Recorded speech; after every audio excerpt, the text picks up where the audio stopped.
ए राजा हो खोसत खोसत पलेट कमर में दागी लागल बा। आज बहुत खुशी की बात बा कि हमारा चैनल मोनेटाइज हो गई बा। और बस आप लोग की इतना सपोर्ट की ज़रूरत है ताकि हमारी वीडियो देखा और लाइक करा, कमेंट करा, शेयर करा, ताकि जब डॉलर बनी तब लोग पैसा आई मेरे यहाँ।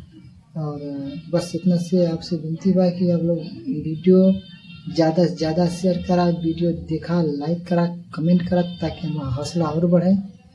हमारा चैनल मोनेटाइज हो गई बा। बस वीडियो चलने के बाकी बा।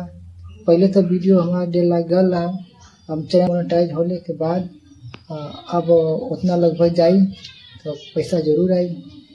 उतना सपोर्ट करा। आप कहाँ कहाँ से लोगन देखत हो, लोग कोने कोने जगह से, कोने कोने ज़िला से लोग देखत हुआ, कमेंट करके ज़रूर बतावा ताकि हम हौसला हमारा और अच्छा रही वीडियो बनाने का।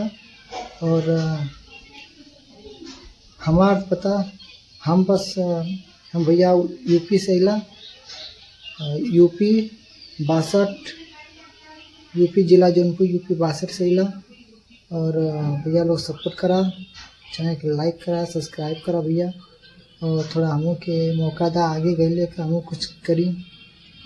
गाना लिखीला भी, गाना गाइला भी, लेकिन पैसा नहीं है कि हम गाना निकाल सकें। इसे हम खाली वीडियो बनाना शुरू करी ताकि वीडियो से पैसा कमाई, तब जाके हम आगे अपन गाना निकालो। और तब के लिए नमस्कार, bye bye, goodbye, see you again.